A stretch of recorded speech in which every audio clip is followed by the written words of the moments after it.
तो पार्ट 1 में हमने लास्ट टाइम प्लेन मिरर में इमेज कैसे फॉर्म होती है इसको देखा था रे डायग्राम के थ्रू, कि अगर प्लेन मिरर में कोई ऑब्जेक्ट रखा है तो उसमें इमेज कैसे फॉर्म हो रही है, कहाँ पे फॉर्म हो रही है, ये हमने इसको रे डायग्राम से लास्ट टाइम समझ लिया था।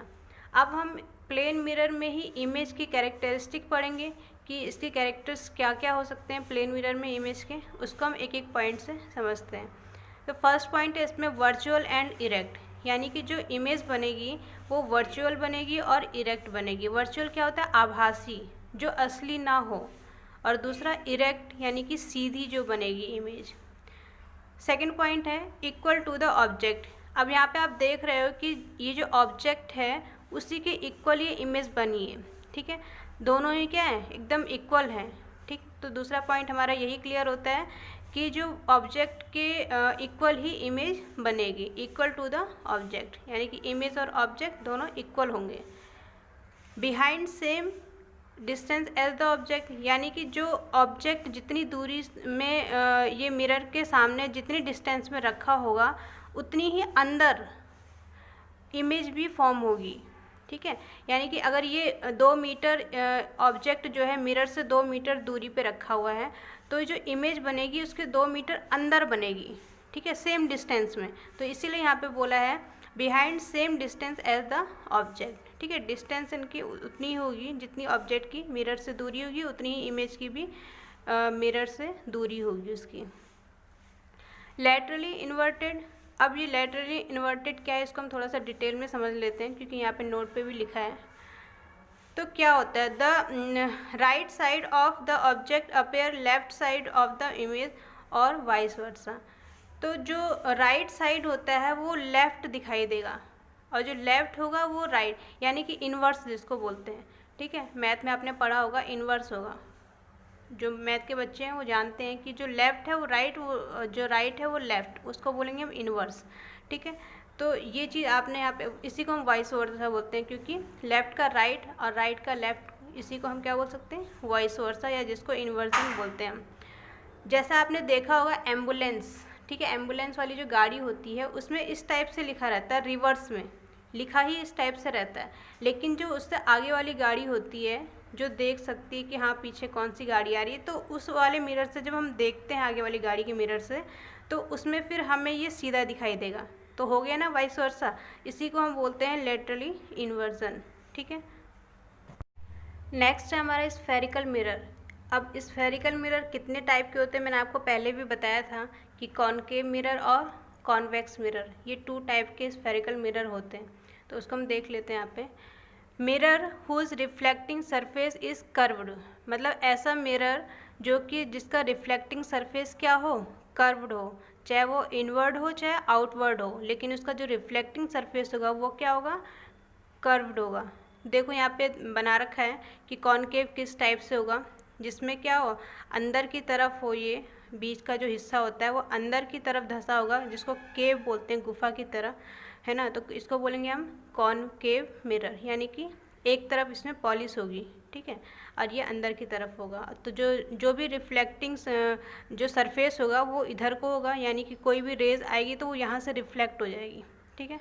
दूसरा है कॉन्वेक्स मिरर, जिसमें अंदर की तरफ पॉलिश कर रखी है, लेकिन है तो ये कर्व्ड, दोनों ही कर्व्ड हैं, लेकिन इसमें अंदर की तरफ क्या है, पॉलिश करी है। तो इसमें जो रिफ्लेक्टिंग जो सरफेस है वो क्या है, बाहर की तरफ है, ठीक है। तो कोई भी रेज आएगी तो यहीं से रिफ्लेक्ट हो जाएगी, ठीक है। तो हमारी जो इमेज बनेगी वो यहाँ पे बनेगी आउटवर्ड में, और इसी तरह से क्योंकि रिफ्लेक्टिंग एरिया ये अंदर की तरफ है तो हमारी जो इमेज है वो यहाँ पे अंदर की तरफ बनेगी और इसमें बाहर की तरफ, ठीक है। तो ये हो गया आपका कॉनकेव और ये हो गया convex.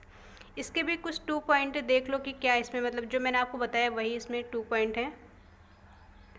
Reflecting surface is curve inward, यानी कि इसमें जो रिफ्लेक्टिंग सरफेस है कोई भी रेज आएगी तो वो इनवर्ड होगा ना, ठीक है। तो ये क्या है, इसका सरफेस क्या है, इनवर्ड है, तो इमेज हमारी यहीं पे फॉर्म होगी। दूसरा हम इसको, दूसरा जो हमारा नाम है इसका, इसको हम बोल सकते हैं कन्वर्जिंग मिरर, ठीक है। इसको हम बोलते हैं कन्वर्जिंग मिरर, यानी कि इसमें जो इमेज होगी, मतलब जो भी रेज होगी वो एक ही पॉइंट पे फोकस करेगी, एक ही पॉइंट पे सभी जो पॉइंट होंगे वो मिलेंगे, तो उसको बोलते हैं कन्वर्ज, ठीक है, मतलब एक ही पॉइंट पे जितनी भी रेज होंगी आकर के एक पॉइंट पे सब चारों तरफ से जो भी इधर से आ रही हैं वो एक ही पॉइंट पे मिल जाएंगी, मीट करेंगी, तो उसको हम बोलते हैं converging.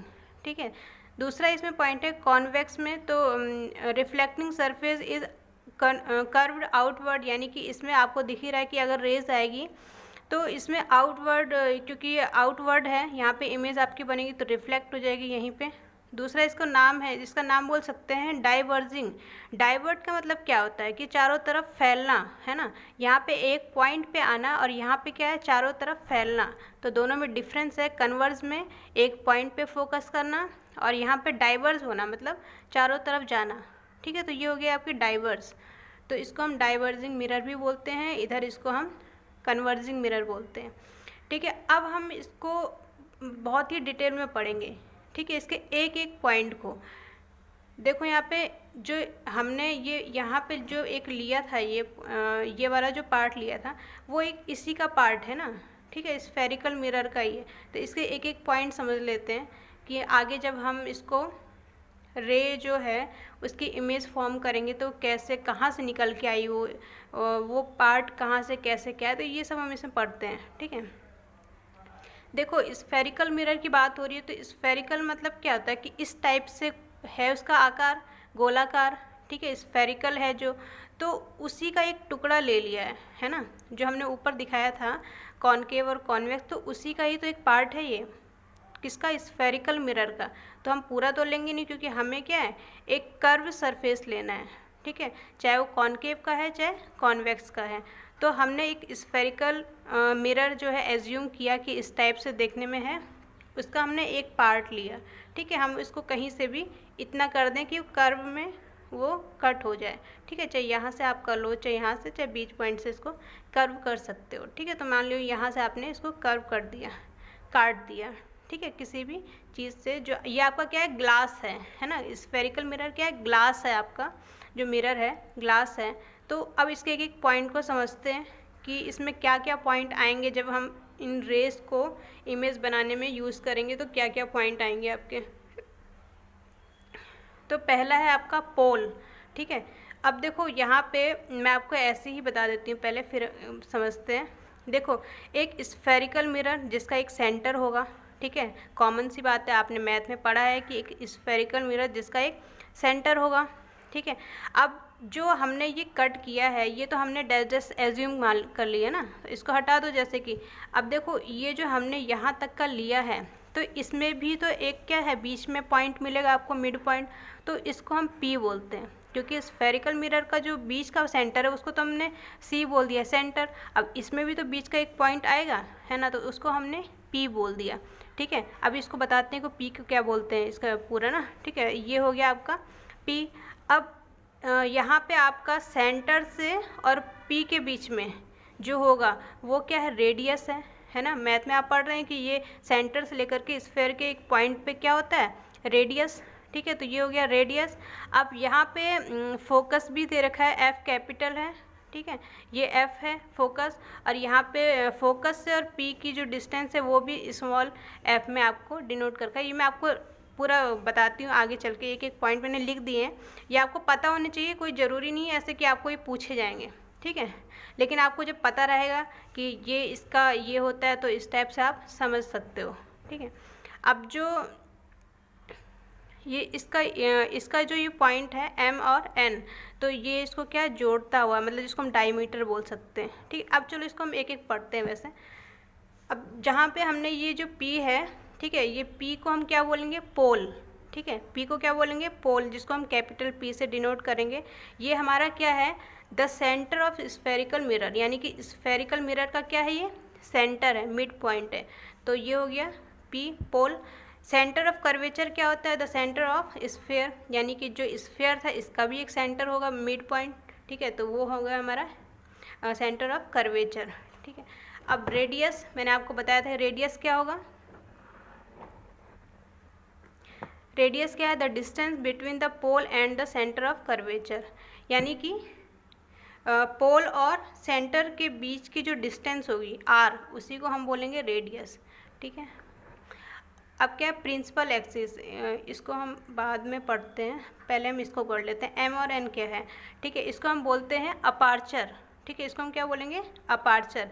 It is the affective diameter of spherical mirror, यानी कि ये क्या है, स्फेरिकल जो है हमारा, ठीक है, स्फेरिकल मिरर है जो, उसको एम और एन जो लास्ट के जो पॉइंट है इनको ज्वाइंट करता हुआ जो डायमीटर बोल सकते हैं इसको ना, इसको इस टाइप से ये ज्वाइंट कर रहा है, ठीक है, तो इसको हम क्या बोलेंगे, अपार्चर, यानी कि एम और एन डायमीटर हम इसको बोल सकते हैं। स्फेरिकल मिरर का जो डायमीटर है, जोड़ रहा है, जो ज्वाइंट कर रहा है, वो क्या है, एम एन, यानी कि अपार्चर।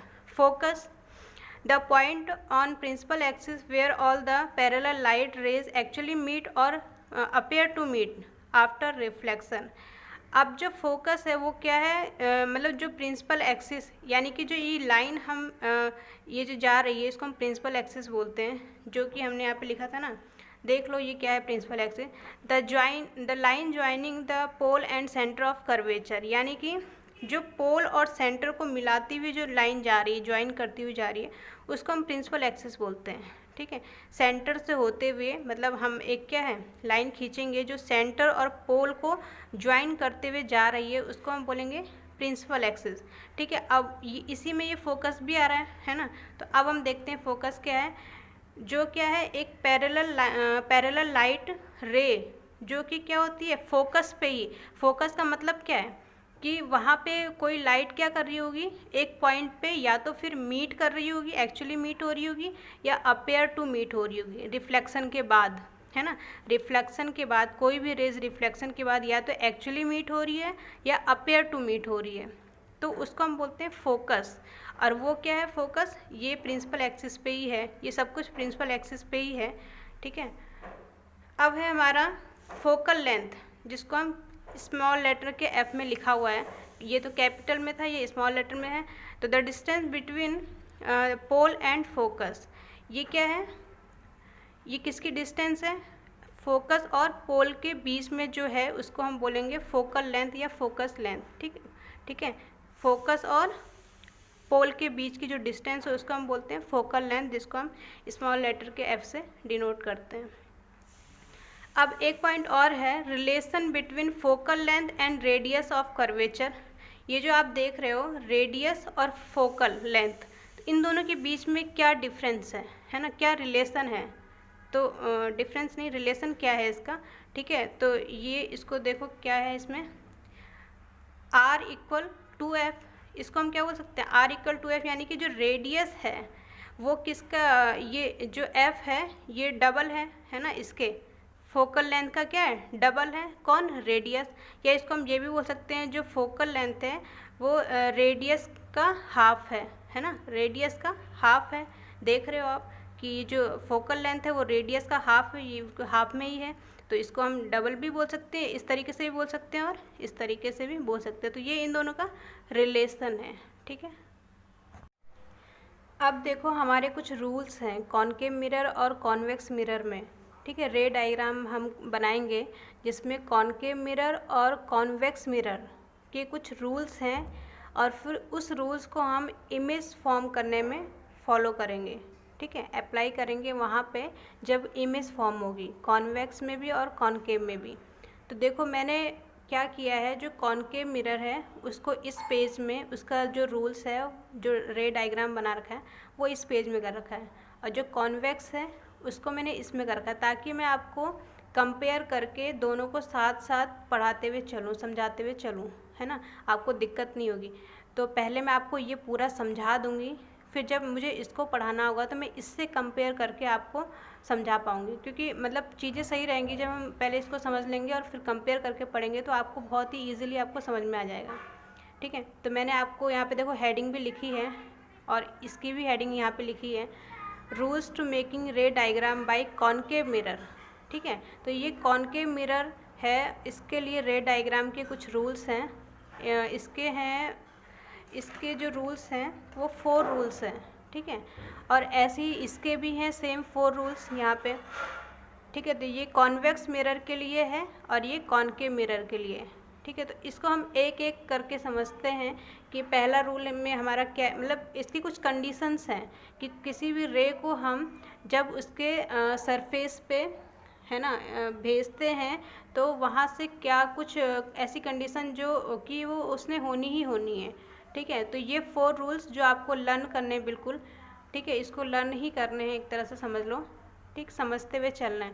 तो देखो पहला रूल क्या बोलता है, A ray parallel to the principal axis will pass through the focus after reflection। ठीक है, अब ध्यान से समझना इस पॉइंट को।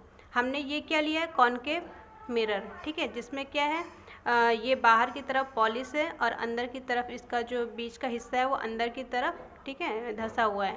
तो ये हमारा क्या है, कॉनकेव मिरर, पहली बात तो ये, ठीक है। अब मैंने आपको बताया था ये जो आपके जो पी होता है यानी कि जिसको हम पोल बोलते हैं, फिर एक फोकस भी होता है, फिर एक सेंटर होता है ना। ये आपको मैंने अभी स्फेरिकल मिरर का जो स्ट्रक्चर बताया था उसमें इसीलिए पहले से आपको बता दिया कि ताकि आपको वहाँ पे क्लियर हो जाए, तो ये रे डायग्राम है आपको क्लियरली समझ में आ जाए। ठीक है, तो हमने एक कॉनकेव मिरर लिया जिसमें एक सेंटर होगा, जिसमें एक पोल होगा, एक पॉइंट होगा स्फीयर का, और उसमें एक फोकस होगा। और ये जो लाइन जा रही है ना, ठीक है, ये किस पे हो रहा है, मतलब ये पूरी कंडीशन किस पे हो रही है, प्रिंसिपल एक्सिस। ठीक है, आपको एक बार दिखा देती हूँ मैं ये, ठीक है, यही है, इसको ही हमने ले रखा है ना। तो ये जो जितनी भी कंडीशन है ये हमारी किस में हो रही है, प्रिंसिपल एक्सिस में हो रही है। ठीक है, तो ये प्रिंसिपल एक्सिस में ही आपका सेंटर भी है, आपका फोकस भी है और पोल भी है। ठीक, अब देखो कि कोई रे जब किसी कॉनकेव मिरर के प्रिंसिपल एक्सिस में पड़ती है, जो भी जैसी भी कंडीशन है, तो कैसे कैसे होती है। तो पहला ही है कि हमने इसमें ये बोल रहा है कि जब हम किसी रे को प्रिंसिपल एक्सिस के पैरेलल है ना पास कराते हैं, यानी कि पैरेलल क्या होती है, वो कोई भी 2 रेस यानी कि कोई भी 2 लाइन जब आपस में मिलेंगी ही नहीं तो उसको हम बोलते हैं पैरेलल लाइन, जो आपस में कभी भी मीट नहीं करेंगी। अब देखो एक ये लाइन जा रही है और एक आप ये पॉइंट वाला देख, तो ये कभी भी हमेशा क्या है, मीट नहीं करेंगी। ठीक है, पैरेलल चलती जाएंगी लेकिन कभी मीट नहीं करेंगी। तो कंडीशन यही है पहली वाली कि कोई भी रे जो कि प्रिंसिपल एक्सिस के पैरेलल जा रही है, प्रिंसिपल एक्सिस कौन सी है, ये वाली लाइन, ठीक है, ये जो जा रही है, ठीक है, ये जो है आपकी प्रिंसिपल एक्सिस है। ठीक है, प्रिंसिपल एक्सिस, इसको याद रखना, ये जो लाइन है प्रिंसिपल एक्सिस है। ठीक है, जिसमें आपका सेंटर भी है, फोकस भी है और पोल भी है। तो एक रे जो हमने इंसिडेंट रे जिसको बोला है, इंसिडेंट रे, ठीक है, ये हमारी क्या इंसिडेंट रे जो कि क्या है एक सरफेस पे पड़ रही है कॉनकेव मिरर के, तो वो हमेशा क्या करेगी, ये जो फोकस है ना वहीं से रिफ्लेक्ट हो जाएगी। ये क्या है, रिफ्लेक्टिंग रे है। ठीक है, RR लिख दिया, रिफ्लेक्टिंग रे है ये। तो ये क्या इंसिडेंट रे जो कि जब जैसी सरफेस पे पड़ेगी वो फोकस से ही आएगी, ना इधर जाएगी ना उधर जाएगी, ये क्या है फोकस से ही आएगी। तो यही इसका पहला रूल है। जब भी कोई पैरेलल लाइन, ठीक है, सरफेस पे पड़ती है, प्रिंसिपल एक्सिस के जा रही है ना, प्रिंसिपल एक्सिस के पास, मतलब इसके सामने से ही जा रही है इसके पैरेलल, ठीक है, तो ये क्या रिफ्लेक्ट हुई और ये फोकस से क्या हो गई है, रिफ्लेक्ट हो गई है। तो ये इसका पहला रूल है। ठीक, दूसरा रूल है हमारा, a ray incident through focus after reflection it will parallel to principal axis. तो जब भी हम क्या करते हैं कि किसी फोकस से भेज रहे हैं, अब हमारा जो दूसरा रूल है वो क्या है कि कोई इंसिडेंट रे, ठीक है, अब इसको मैं बार बार नहीं लिखूंगी, एक बार मैंने लिख दिया है, आपको समझ में आ जाएगा कि जो एरो जहाँ पे हम भेज, ऐसा लग रहा है कि वो रे जा रही है, तो वो क्या है, इंसिडेंट रे। ठीक है, ये इंसिडेंट रे जब हमने फोकस से भेजी, ठीक है, अब हमारा दूसरा रूल क्या है, फोकस से भेजी। पहला रूल क्या था कि पैरेलल भेज रहे हैं, किसके, प्रिंसिपल एक्सिस के। अब दूसरा रूल है हमारा कि हम फोकस से ही भेज रहे हैं, तो वो रे क्या होगी, रिफ्लेक्ट होके पैरेलल हो जाएगी, मतलब इसका उल्टा हो जाएगा कि यहाँ पे पैरेलल थी तो फोकस के इधर आ गई, अब फोकस से भेज रहे हैं तो ये पैरेलल हो जाएगी किसके, प्रिंसिपल एक्सिस के। उल्टा ही तो है, जस्ट इसी को उल्टा करके देख लो। फोकस से भेजा तो प्रिंसिपल एक्सिस के पैरेलल हो गई, और यहाँ पे जब पैरेलल भेजा था प्रिंसिपल एक्सिस के तो फोकस से इधर हो गई। तो जस्ट इसका अपोजिट है ये रूल, है ना। तो ये आपको समझ में आ गया। तीसरा रूल ये है हमारा, a ray pass through centre of curvature to reflected back on the same path. अब हमारा तीसरा रूल जो ये है कि जब हम इंसिडेंट रे को, ठीक है, अब ये क्या है, इंसिडेंट रे, जो ये एरो आपको दिख रहा है ये वाला, ये इंसिडेंट रे है, ठीक है। जब हम इसको सेंटर से भेजते हैं, ठीक है, जब हमने इसको सेंटर से इस रे को भेजा इसमें, तो वो क्या होती है, उसी सेंटर से ही क्या जाती है, रिफ्लेक्ट हो जाएगी, क्योंकि सेंटर में जब भी कभी आप भेजोगे उस रे को तो उसी में ही रिफ्लेक्ट हो जाएगी, ये इसका रूल होता है, ठीक है। यानी कि यहाँ से गई और इसी में वो क्या हो गई, वापस हो गई, रिफ्लेक्ट हो गई, ठीक है। तो ये जो रे आपको ये वाला एरो दिख रहा है, ये क्या रिफ्लेक्टिंग रे है, ठीक है। ये इंसिडेंट रे जो कि सेंटर से जा रही थी और इसी सरफेस में ही क्या हो गई, वापस रिफ्लेक्ट हो गई, सेम, ठीक है। तो ये इसका थर्ड रूल है जो यहाँ पे लिखा हुआ है, ठीक है। अब देखो एक फोर्थ रूल भी है इसमें, लास्ट है जो, a ray incident on a pole is reflected making equal angle. अब देखो क्या हुआ, अब हमने क्या है, एक तो प्रिंसिपल एक्सिस से भेजा, ठीक है, उसके पैरेलल, फिर उसके बाद हमने फोकस से भेजी उस लाइन को, इंसिडेंट रे को, फिर हमने क्या सेंटर से भेजी। अब हमारे पास एक और बचा है ना, अब हमने पोल में भेजा, इसको पोल की तरफ भेजा, यानी कि ये इंसिडेंट रे है, ठीक है, इंसिडेंट रे जिसको हमने पोल की तरफ भेजा, और ये जैसे ही रिफ्लेक्ट होगी, है ना, तो ये आपको देखो रिफ्लेक्ट हो गई, ये क्या है, रिफ्लेक्टिंग रे है, ठीक है। तो ये क्या होगी, ये हमेशा इक्वल एंगल बनाएगी। इसका कहने का मतलब क्या है कि a ray incident on pole is reflected making equal angle, यानी कि इक्वल एंगल बनाएगी। देखो ना, ये आई है और ये आर है, ठीक है। अच्छा, एक चीज़ और कि इसमें हम जब भी हम कभी एंगल बनाते हैं, इससे पहले भी जो हमने जितने भी बनाए थे, इनका क्या होता है, एक नॉर्मल भी होता है ना, आपको पता है, मैंने पहले ही बताया था। तो नॉर्मल हमने नहीं बताया क्योंकि बहुत खिचड़ी बन जाएगी, तो इसलिए हमने नॉर्मल को, आप इमेजिन कर सकते हो कि इनका नॉर्मल भी होगा, ठीक है, और इसका नॉर्मल इसी में ही है, ठीक है। तो इसलिए एकदम क्लियर करते हुए चलना, कोई भी चीज़ छूटनी नहीं चाहिए आपकी। इसलिए इसमें यहाँ पे ये बोल रहा है कि इक्वल एंगल बनेगा, जो कि आपको यहाँ पे दिख भी रहा है। जैसे इंसिडेंट रे आई तो ये रिफ्लेक्ट होकर दूसरे उसमें, ठीक है, तो ये क्या बन रहा है, इक्वल बन रहा है, आपको दिख रहा है ये, ठीक है। तो ये इसके 4 रूल्स हो गए। अब देखो जो दूसरा वाला है, जो क्या है, कॉन्वेक्स मिरर है। अब इसको आपको आसानी से समझ में आ जाएगा, कंपेयर करके आपको बताऊँगी मैं। देखो इसमें क्या है, a ray parallel to the principal axis of a convex mirror appear to diverge from the focus point। अब देखो इसमें क्या होगा, कॉन्वेक्स मिरर क्या होगा, इस टाइप से होगा, पहली बात तो ये, फिर उसका भी एक प्रिंसिपल एक्सिस होगा, ठीक है। अब एक उसका सेंटर होगा और उसका फोकस होगा और पोल होगा, जो कि क्या है, प्रिंसिपल एक्सिस में, ठीक है। इतनी बात आ गई समझ में। तो यहाँ पे क्या बोल रहा है कि जब भी रे, अब क्योंकि जो रिफ्लेक्टिंग एरिया है वो क्या है, आउटवर्ड है ना, तो हम यहाँ से ही तो कोई रे भेजेंगे, सेम यही वाला रूल हम यहाँ पे लगाएंगे, ठीक है, कि हमने क्या प्रिंसिपल एक्सिस के पैरेलल किसी रे को भेजा, तो ये रही हमारी इंसिडेंट रे, है ना, इसको हमने भेजा यहाँ पे, तो वो क्या रिफ्लेक्ट हो जाएगी, है ना, जैसे यहाँ पे वो तो रिफ्लेक्ट होना ही है उसने, तो यहाँ से वो रिफ्लेक्ट हो गई, तो ये क्या हो गई, रिफ्लेक्टेड रे हो गई, ठीक है। तो अब देखो कि जो हमारा ये पहला रूल था, है ना, यहाँ पे तो आपको दिख रहा है कि ये फोकस से ही आ रही है, ठीक है। यहाँ पे कैसे पता चलेगा कि ये कहाँ पे, मतलब ये पॉइंट जो है कहाँ पे ये फोकस कर रही। तो देखो इसको जब हम आगे बढ़ाएंगे, है ना, इमेजिन करते हैं कि ऐसा ये हो रहा है कि कहीं ना कहीं पे ये जो लाइन है वो जा रही है, कैसे, ये देखो यहाँ से वो रिफ्लेक्ट हुई, तो ये जो ये डैश डैश करके दिखा हुआ है, ये कहाँ पे जा रही है, फोकस में। तो यहाँ पे ये जो फोकस में था, किसमें, कॉनकेव मिरर में, तो यहाँ पे तो दिख रहा है लेकिन यहाँ पे नहीं दिख रहा था, लेकिन कम से कम इसको इमेजिन करके अपेयर जो हो रहा है वो हम देख सकते हैं, ठीक है। तो ये हमारा फोकस में जो ये वाला रूल था, इस पर भी फॉलो हो गया, ठीक है। इसमें हमें इमेजिन ही करना है, इस तरह से डैश डैश करके दिखाना है। दूसरा है, a ray is directed toward the focus of the convex mirror will parallel to principal axis। अब इसमें क्या है कि हमें इस तरह से दिखाना है, ठीक है, कि ये क्या हो रही है, फोकस में, देखो, है ना, इसमें हमें दिखाना है। तो इसमें हम कैसे दिखाएंगे इसको, कि कोई रे जो फोकस की तरफ जा रही है ना, इसमें क्या बोला था कि फोकस से जा रही है, तो हमने दिखा दिया। अब इसमें हम कैसे दिखाएंगे कि हम ऐसी रे खींचते कि जो फोकस की तरफ ही जा रही हो ना, तो ये हमने फोकस की तरफ दिखा दिया, लेकिन अब इसको तो हमने डैश डैश करके दिखाना पड़ेगा ना, कि ये कहीं ना कहीं जा रही है फोकस की तरफ, ठीक है। इसको हमने डैश डैश करके दिखा दिया। तो ये रिफ्लेक्ट कहाँ, जैसे ही इस पॉइंट पे पड़ेगी तो रिफ्लेक्ट भी तो होगी, मतलब इसी का अपोजिट है। ये जो एरो है ना, ये वाला एरो यहाँ पे इंसिडेंट था और यहाँ पे रिफ्लेक्ट हो गया, तो ये इस टाइप से दिखा दिया हमने। अब यहाँ पे ये वाली इंसिडेंट रे हो गई, ठीक है, और ये आपकी रिफ्लेक्टेड रे हो गई, ठीक है, ये रिफ्लेक्टेड रे।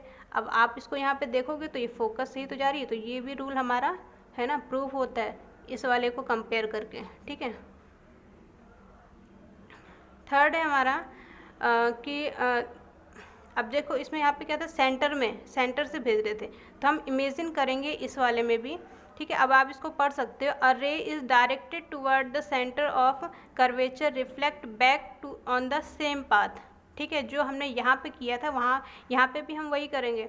अब हम यहाँ पे दिखाएंगे कि वो सेंटर से होते हुए जा रही है ना। ऐसे हम रेस खींचेंगे जो सेंटर की तरफ जो है पॉइंट हमारा, उस रे को हम वहाँ उसकी तरफ भेजेंगे, ठीक है। तो हमने जब भेजा तो यहाँ पे इस पॉइंट पे पड़ेगी, ठीक है, यानी कि ये क्या है, रिफ्लेक्ट भी हो जाएगी इसी में, जैसे यहाँ पे रिफ्लेक्ट हुई, ठीक है, कि इसी पॉइंट से जा रही है और इसी पॉइंट से वो रिफ्लेक्ट हो गई।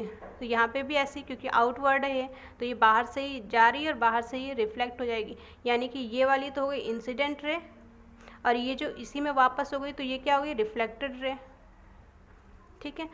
तो हम इसको डैश डैश करके दिखा सकते हैं कि सेंटर तक अपेयर हो रही है, ठीक है। ये रहा आपका थर्ड रूल। अब फोर्थ रूल में क्या बोला था, जैसे यहाँ पे था कि हमने इसको एक पोल पे इंसिडेंट रे भेजी और वो रिफ्लेक्ट हो गई, तो यहाँ पे भी सेम यही है, ठीक है, यहाँ पे भी ऐसे ही बनेगा। ये हमने इंसिडेंट रे भेजी, ठीक है, ये वाली जो कि क्या पोल पे गई, ठीक, फिर वो यहीं से रिफ्लेक्ट हो जाएगी, तो ये आपकी रिफ्लेक्टेड रे हो गई। ये एंगल क्या है, इक्वल बना रही है, ये एंगल इक्वल बनाएगी, है ना। तो यहाँ पे भी यही बोल रहा है कि सेम एंगल बनाएगी।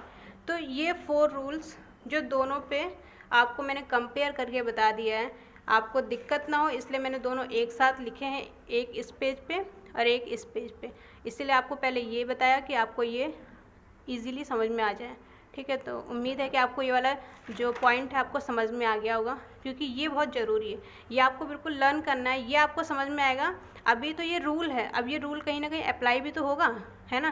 तो अब देखो ये जो रूल है, अब ये आगे फिर से देखो, ये इमेज पे अप्लाई हो रहा है, ठीक है। ये जो रे डायग्राम हमने बनाया था जो रूल के लिए जो हमने पढ़ा अभी, तो वो हमें क्या है, इमेज पे अप्लाई करना है।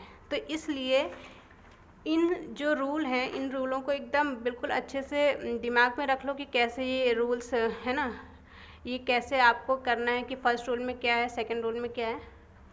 तो ये आपको अच्छे से लर्न होना चाहिए, समझ में आ जाना चाहिए, तभी आपको ये इमेज फॉर्मेशन आपको पता चलेगा, ठीक है। तो इतना तो पहले आप अच्छे से समझ लो, फिर हम आगे करते हैं।